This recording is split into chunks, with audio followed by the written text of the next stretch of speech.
All right, now on to today's program. John Hager, as many of you probably know, he's graduated from Purdue University with a bachelor's degree in mechanical engineering, and then later from Harvard University with a master's degree in business administration. He then served in the U.S. Army, the Army Reserves, rising to the rank of captain. A business executive who started at the bottom of the career ladder, John rose rather quickly through the ranks of the American Tobacco Company, ultimately to the position of executive vice president.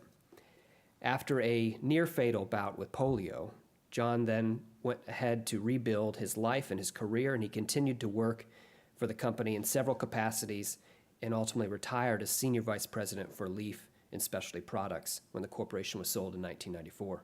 In 1997, John was elected to Virginia's second highest office, that of lieutenant governor, and served in that position for 4 years. His full-time approach to serving the people of Virginia redefined the role of lieutenant governor. Soon after the events of September 11th in 2001, John became the Director of Homeland Security for Virginia and served in that position until 2004. Initially serving with Governor James Gilmore, John led the transition and then assumed the cabinet-level position of Assistant to the Governor for Commonwealth Preparedness under newly elected Governor Mark Warner. On June 1, 2004, he was nominated by President George W. Bush to the position of Assistant Secretary for Special Education and Rehabilitative Services, and then was confirmed by the Senate in November of that same year. In this position, as Assistant Secretary, he was responsible for the Office of Special Education, the Rehabilitative Services Administration, and the National Institute of Disability Research, with a budget of some $13 billion. On July 27, 2007, John Hager was elected chairman of the Republican Party in Virginia and served to complete the unexpired term of Ed Gillespie in June 2008. He now serves on nonprofit boards and travels widely with his wife Maggie. Here today to talk on his new book, Best Seat in the House, please join me in a warm welcome for Lieutenant Governor John Hager. Thank you. Thank you, Jamie. Appreciate that. Thank you.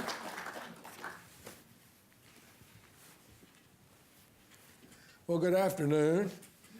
And Jamie, thank you for that generous introduction and for inviting me to make this banner lecture. We've been members here at what I still call the Virginia Historical Society for many, many years, since the early 70s, and I can recall so many pleasant occasions and exciting activities that have taken place here. So it's a pleasure to return and to be with so many of you in the audience. Thank you all for being here, for your interest and support, and it just means a lot that you would care enough to come and on this nice summer day. So thank you all for being here.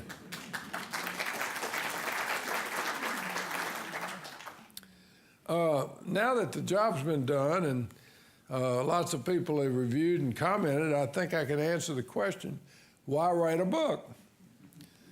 Well, first, I think the reason is to record history. I've got three reasons, and the first is record history. You know, life goes so fast and so much is soon forgotten that it's good to record and study and reflect. I really didn't start out to write a book, but our sons, particularly Henry, used to urge me to record my life's journey. I finally had some time. I met a wonderful lady named Nancy Wheeler who was willing to help and work with me in a fashion I preferred, but it really was an experiment to undertake to write this book, and I worked on it for like 2.5 years. And I had a rough draft, and I ran into my friend Larry Sabato up in Charlottesville, and he volunteered to take a look at the draft. Well, about 2 weeks later, I got the nicest letter. He said he started reading it and stayed up till 2 in the morning, read the whole thing, and thought it was great. What a glowing review. And he made a couple of technical corrections and gave me a real boost, so to finish the job. Well, the second reason to write a book is to tell stories. People love stories. first accounts, reflections of others, interesting stories that reflect life. The idea that individuals make plans and achieve them in an orderly, progressive, and linear fashion is the way we may think, but it never really happens that way. Change is a certainty. Nothing is so predictable as the unpredictable. And the world story is told in comedy and tragedy, laughter and tears. Not all endings are happy, but some are wonderful indeed. And my life is no exception. And so I think stories bring this history in people's lives to life. And third, and probably the most important reason to write a book, is to inspire people. There's no life that does not cross places that Robert Frost describes as, quote, like a pathless wood where your face burns and tickles with the cobwebs broken across it, and one eye is weeping from a twig having lashed across it open. Life. The mysteries of good and evil, achievement and despair, faith and doubt. Well, I've had all the above. And with my life following the laws of undulation, like rolling English hills with heights and depths of extraordinary magnitude in the road, Bob Holsworth says my life is, and my message transcends politics and should inspire us all. I never really realized it until so many have come forth with such comments. So those were my three reasons to record history, to tell stories, and to help inspire people. And the name of my book is The Best Seat in the House. Since being struck by polio in 1973, I've enjoyed life as a participating sport in the game, not on the sidelines. Life has been whole and exciting by doing and not observing. The up-close and personal involvement with so many individuals, organizations, and groups has been enriching and fulfilling, with so many of these people helping me along the way. I've always felt capable of success in my wheelchair. Virginia is a very special place, and with over 1 million miles traveled, visiting each and every city and county multiple times, I'm convinced that we landed in the right place and we lived through wonderful times here in this great Commonwealth. I'm privileged to know that what some see as a handicap has instead been enabling, not disabling, opportunity to serve others.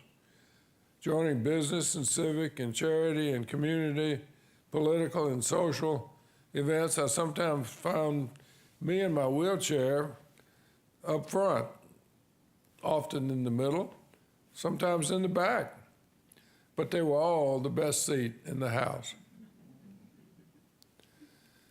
Many people were critical to my achievements, and some have contributed significant reflections in the book. For example, Ross McKenzie in his marvelous introduction, Maggie Hager, my loyal supporter, Jack Berry, Susan Shar, Andrew Pepin, Jim Alexander, my fishing buddy, Paul Galani, my biggest cheerleader, they've all added so much.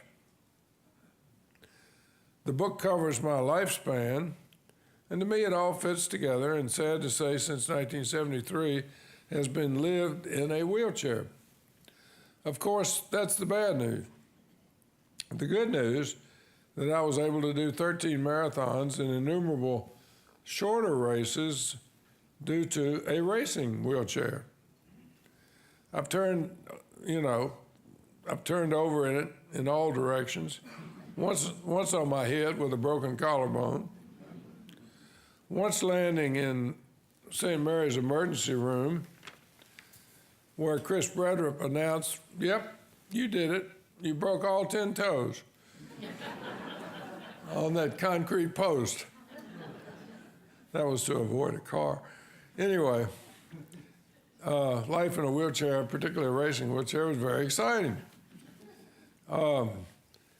I've got some good wheelchair stories. Once in traveling on business to Russia, I arrived at the airport, quite happy to have gotten there after a long flight, and the wheelchair also arrived. I was certainly glad it made it. And there were two burly men who met me at the gate, and they were determined to haul me away. I appreciated their help, but I wasn't sure how to deal with them. Anyway, I showed them how to tilt the wheelchair back, and with one in the front and one in the back, we could roll down this unbelievable length of stairs to get down to the ground level. So we made it, and I gave them a tip, which is what I think they made them very happy. Only to go to town and stay in our hotel, and the next day we got up and went back to the airport to meet some associates who were also flying into Moscow. Well, it turned out we went back to the gate where we had arrived the day before and went up an elevator. All the way to the gate, parallel to the steps. And I said, boy, anyway, you learn lots of things. So I got started in politics in the mid-'70s as a volunteer.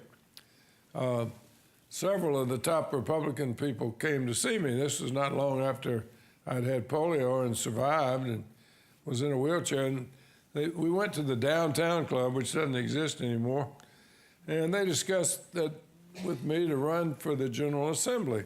You need to run for the seat in the General Assembly. And they sort of scared me to death, really. I said no. I had a young family, and I was just getting my feet on the ground. I needed to make sure I could keep my job. And I said I'd get involved. I would volunteer, and I would be an active volunteer. But I wasn't going to run for any office, that was sure. So I ran for the State Central Committee, and I did get elected to that.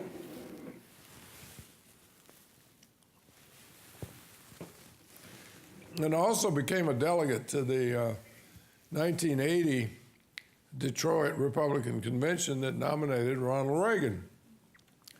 Well, that was quite an experience. That was my first big convention and my first significant role in the party. There was a senator from North Carolina named John East, and John East was also in a wheelchair. So when I got to Detroit, everybody thought I was John East. Well, that was very handy because it got me in a lot of places that I probably wouldn't have gotten in otherwise. And so I got into the neatest places, and we really began to get involved with the party. We stayed far out of town in a motel with the delegation, and John and Eddie Dalton, John Dalton was governor, and they allowed me to ride with them in the state limo down to the convention center and back at night. In those days, we would come back after the session in the evening, and this went on for like 4 or 5 days, and we'd come back to a big dinner at the hotel. And Elizabeth Taylor, who was married to John Warner, would usually come back with us, and he would stay downtown. Well, Elizabeth liked her toddies. So after several drinks and rounds of wine, they would decide that they had to do something with Elizabeth. So they'd get her to hold on to the back of my wheelchair, and I would roll slowly and get her up to her room and open the door and sort of give her a nudge and put her in the room and lock the door. And I said, wow. So then I'd go back down and maybe have another drink. But that's the way we dealt with Elizabeth Taylor, but that was quite an experience. And then there was Bob Patterson. I don't know how many of you knew Bob Patterson. He was my roommate. And Bob, of course, was with McGuire Woods and quite a famous lawyer. And Bob would be on the phone all day and night. And anyway, it came time to go to the convention. He would meet me down there, and he'd say, Hager, now you stay still. And he would tape a fifth of scotch under my wheelchair. And security was nothing then like it is now. And see, and he'd say, now, don't you move. And I said, I don't allow people to push the wheelchair. Oh, no, don't you move. And he would push me right through security. And we get on the floor, and he'd retrieve his bottle of scotch. Well, needless to say, we met a lot of people. And had some good times, and got to know a lot of influential people. So that worked. It helped make the long evening. So I've got memories of so many national conventions. I've been blessed to be to all of them since that time in 1980, and that's a while back. But I remember the San Diego convention when Bob Dole and Elizabeth and Jack Kemp and his wife came across the water in a speedboat. And when they landed at the dock, I knew Elizabeth because she had dated my roommate in graduate school. They got off the boat, and she just about slipped in the water, and she said, John, what am I going to do? And anyway, that's a great memory, and our son Henry was with me at that convention. And then when we went to Dallas, our son Jack went, and after the convention was over, we went fishing down in the Gulf of Mexico. And had an unbelievable fishing trip. So I got so many fond memories. Well, when I got to the New York convention, which was at Madison Square Garden, came time for the last night, and George Bush was going to make his acceptance speech, and this was in 2004 for the re-elect campaign. And his daughters, Jenna and Barbara, got on stage, and they made their presentation introducing their father. And about that time, I got a text on my phone. I guess we had texts in those days, I don't know. Or maybe a call, and it was from Henry. And Henry, he said, I'm in the hall. And I said, you are? He said, yeah, I flew up from Washington for the evening. And I said, well, that's interesting. So I figured something was up. But anyway, that's when Jenna and Barbara made their thing, and apparently I saw him for about 5 minutes. I couldn't compete with Jenna. And he stayed for the evening and stayed most of the night and flew back to Washington to go back to work the next morning. So I knew something was up. And obviously, as you all know, that led to their wonderful marriage 10 years ago. It was 10 years ago last week that they were married down in on the ranch in Texas, and quite another great recollection and wonderful experience and great memories. And they're doing just fine these days, just like our other son Jack, who's up in Philadelphia. So we've got 5 grandchildren now to chase after. Well, another vivid memory is 9/11. And on 9/11, I was driving to a meeting in Washington, and I hadn't gotten too far. I had gotten to Ashland, and in those days, we had these big, bulky box phones in the car, and the phone started ringing, and my cell phone started ringing, and I got 2 or 3 calls, and obviously something was up, so I turned around and went to the Capitol. And I got to the 3rd floor of the Capitol about the same time as the governor, Jim Gilmore, and it became an unbelievable day with news conferences and meetings and threats and all kinds of stuff going on that I was witness to and part of the action. Well, at one point late that morning, the Navy called from Norfolk and said, you need to identify the 10 top targets in Virginia. You know, things like nuclear power plants or the electrical grid or the Pentagon. Think of the 10 top targets in Virginia. Well, we were sitting there on the 3rd floor of the Capitol, which was probably the number 1 target, totally oblivious to any danger, sitting there listing the targets. in real time. And it's just amazing to me that in retrospect, how calm we were and not even thinking that something like that was happening. And here we were in one of those top 10 targets ourselves. Well, that day became a very interesting day for all of us. As you can remember, 9/11, and a day when I started working on Homeland Security, wasn't even sure what it was, became the director for Virginia. That was at the end, near the end of my term as lieutenant governor, and I had not been able to get the nomination for governor, so I agreed to stay on and be the Homeland Security Director under Governor Warner, and learned a lot in the process. And we made great strides in Virginia. And while we're still not all safe every day, and particularly from these terrorist threats, I think we have done so much to improve security and to improve our, harden our assets in Virginia, and I'm very proud of that job that has been accomplished. 9/11 was a war, a threat on our country, and I hope we never have to go through anything like that again. And in fact, I'm glad about a lot of the progress that's been made since then, but that was some day.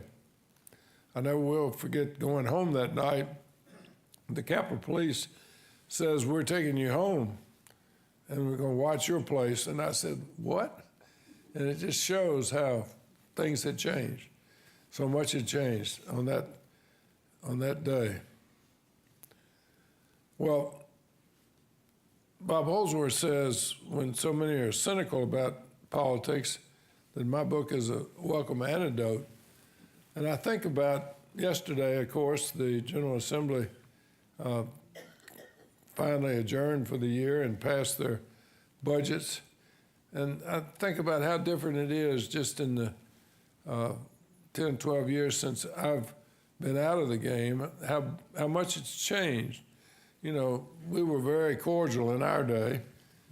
We had our contests and our debates and felt strongly about our positions and our policies, but it never came to the point where it is today with this extreme polarization and people not talking to each other. And part of it, I guess, is due to the internet. The internet has provided a lot of great things in our life, but the internet has also made it possible to make statements about people and to spread rumors and to tell lies. There's no policeman. And so that's one big change in politics. I think the extremity, both parties have been driven to the extreme, and now our elected officials are more afraid of a party challenge, a primary or a convention, than they are the real election. And redistricting has had something to do with it. And the amount of money in politics today is just incredible, even escalated wildly in just 10 years. And so when I think back, I guess I'm sounding like the good old days, but when I think back about how people did work together and people cooperated and felt so strong about working for the Commonwealth and carrying out their responsibility and their dedication to get things done, I despair a little bit about what's happening today and in this extreme bitter environment as opposed to bipartisan environment. And there's so many stories I could tell about my time in the Senate with so many good people, stories about my time in Washington. It's a great place to visit, but you really wouldn't want to live there. And I did visit for 3 years, and I learned a lot. In fact, at one point I thought everybody ought to be sentenced to have to work up there for a couple of years, and they might understand. But it's gotten out of control, and I don't know how we ever will get it back into control. It's so big and so unmanageable and so crazy, and some of the rules are ridiculous. In fact, it was the frustration after 3 years of working in a great job that I decided to take on another great job, which is chairman of the Republican Party. Who would want to do that? But all these have been such interesting experiences, and people have been so great to me that I guess it made sense to write a book and to put these experiences on paper. It's an interesting book. I hope you enjoy it if you are able to get a copy, and that's my story. So let's take some questions. I'd love to hear your questions and see what you've got to say about it. Thank you. Thank you very much.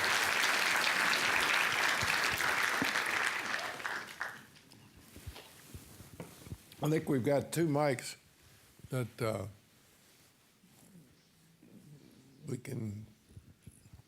So who's going to kick off? Coming right behind you. Get the mic down here. You give us some hope. I mean, I've known you from a number of campaigns, including your personal ones. And I was a legislator many years ago up in Pennsylvania. So I absolutely agree with you with the extremes.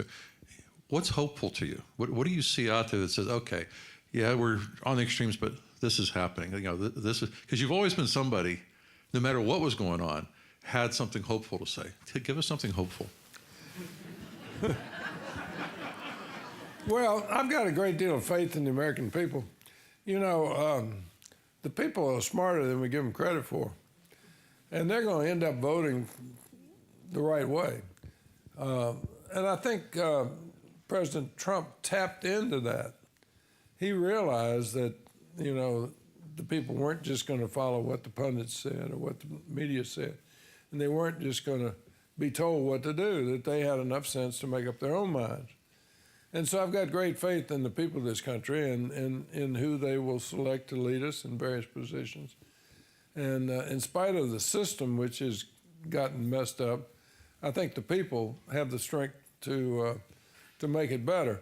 The American story is just unreal. I mean, the fact that people can rise from any kind of circumstance to the greatest of heights is something that doesn't happen anywhere else in the world for a multitude of reasons.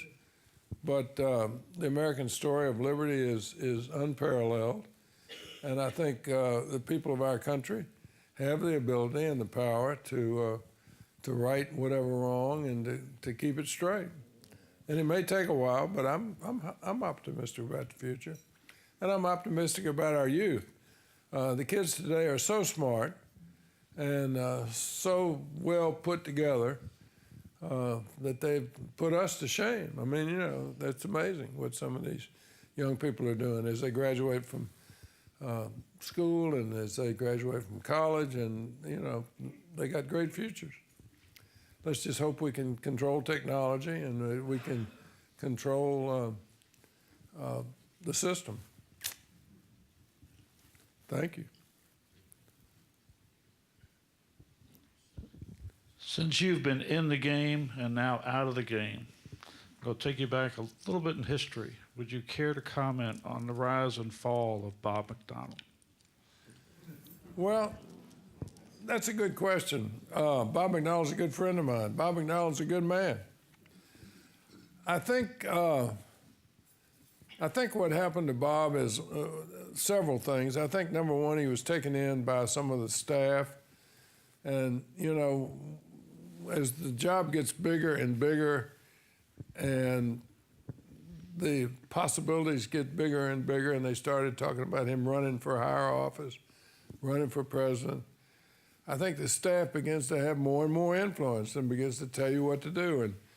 And unfortunately, his wife had a problem. She had a drinking problem, and she began to do some things that he I don't know whether he was aware of them or not, but he certainly didn't do anything about it.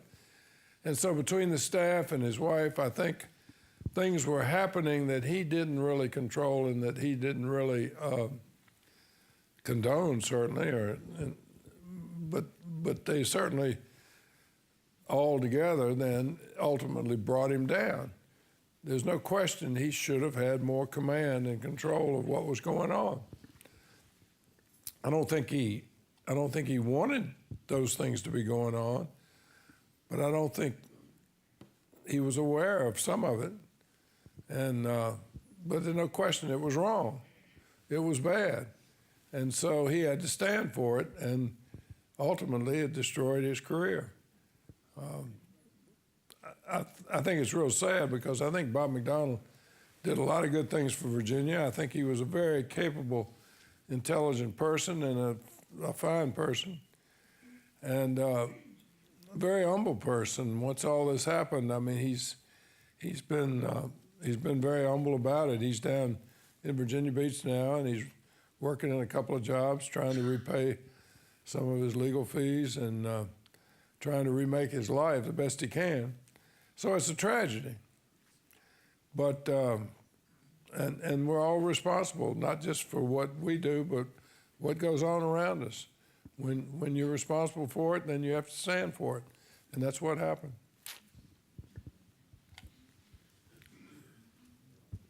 Do you have any suggestions for campaign finance reform? Well, campaign finance reform, I've always described it as a jack-in-the-box. You push it down here and it pops up over here. They've tried to reform it several times.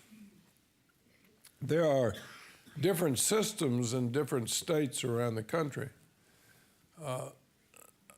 I think we're right in Virginia. I think transparency and reporting, and up until recently, our system needed some improvement. But transparency and reporting is the answer to campaign finance reform. Every time you try to control it, it doesn't get controlled, because if you try to control the amount of money people give, then they're wealthy people who don't need to have somebody give them money. They can spend their own money. And so it's very difficult to have true campaign finance reform. It's almost an oxymoron. And every time, as I say, every time they try to make improvements and come up with a new campaign finance reform bill that becomes law, it usually makes it worse. It's not happened successfully in a long time. And so I think if we have instant reporting, full transparency, to let people know where the money's coming from and who it's coming from, that's the only answer I know to do anything about campaign finance reform. The rules have not worked. Governor, I haven't been to as many conventions as you have, but I've been to a few. And I was wondering, as the parties have become more politically and ideologically polarized, what's your current view on the role of political conventions? Not so much in terms of picking party leadership, but those conventions where we nominate candidates for governor, candidates for U.S. Senator. Where do you stand on that age-old debate between party nominating conventions versus primaries? It's a great question, because I don't think there's an answer. Both have their merits. Both have their demerits. You know, in either case, you're going to have candidates competing with each other. And in either case, the two parties and the candidates and their followers, their supporters, are going to be mad at the other guy when the other guy wins. So no matter who wins, there's going to be a leftover group that's not very happy. Sometimes there are multiple candidates. And so one of the ideas of conventions is that you can confine it to the convention, and hopefully when you leave, you'll join hands and be supporters. I'm not so sure about that. If you go to a primary, of course, it demands a lot more fundraising, and so the skill to raise money so you can get your message out, improve your name ID, and be competitive in an election is a lot different than work in the back room and the delegates for a convention. So I'm not sure that there's any answer. I mean, if you're a candidate, the best thing is luck. And what I mean by that is, like, Tom Garrett has stepped aside now in the 5th District, and in 2 weeks, 35 individuals are going to decide who the nominee is. Well, you don't have to raise any money for that, and that's over in 2 weeks. So that's what I call luck. Or you're lucky if you don't have two really good candidates at the same time, because sometimes you got two really bad candidates at the same time. So luck enters into it if you're from the candidate standpoint.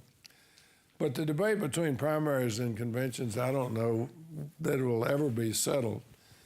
But generally, a primary involves more people. It's fairer because everybody can participate. Nobody's eliminated. And I think, in general, certainly for statewide offices, primaries are the best option. Now, that creates another problem, and the fact is that people don't vote.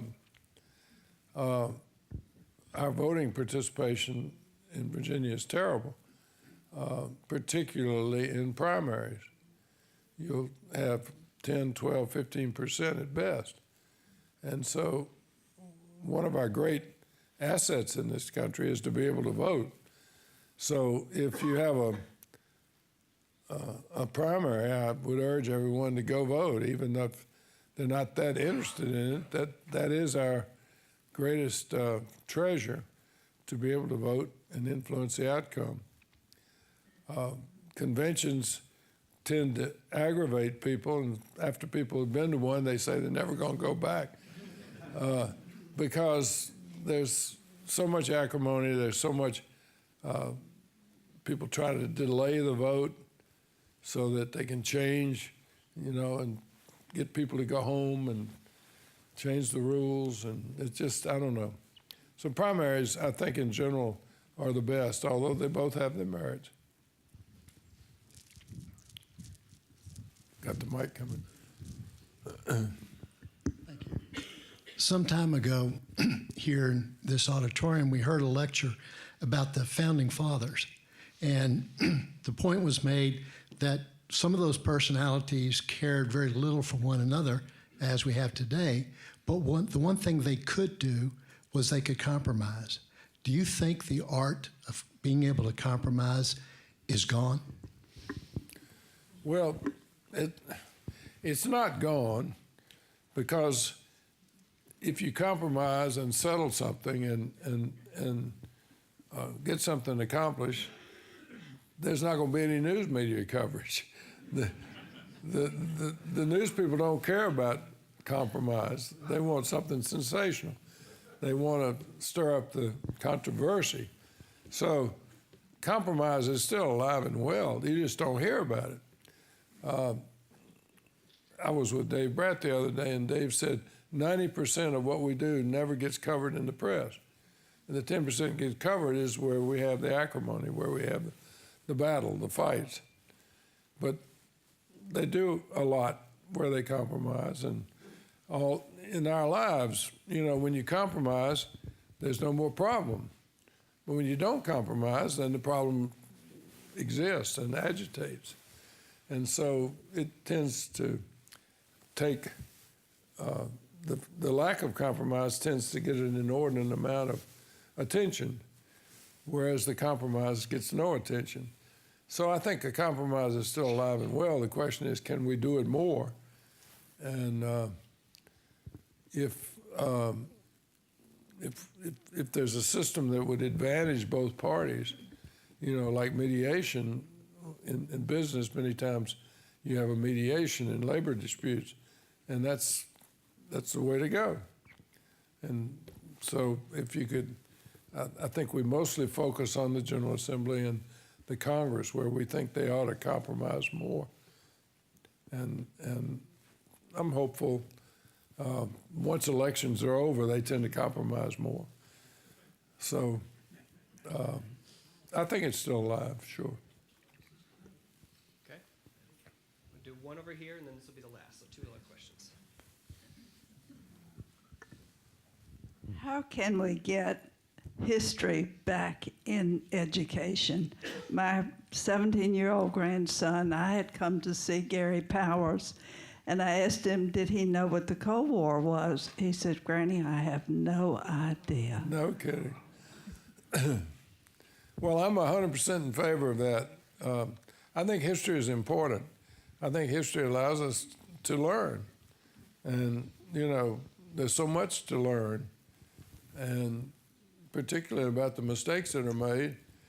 You know, when you just, right now, here at the Museum of History and Culture, they have the World War I exhibit. And most of us don't know enough about World War I. And of course, it was the precursor to World War II, and perhaps the precursor to what's happening today. And there's so much to learn from 100 years ago in World War I. As an example, I think history is very important. And I was opposed to doing away with the SOLs on history. And it ought to take place. I think in the 4th and 5th grade when I came along, we did a lot of history. And then I'm trying to remember what the next grade was. But anyway, I agree with you. History is very important. There's so much to learn from history.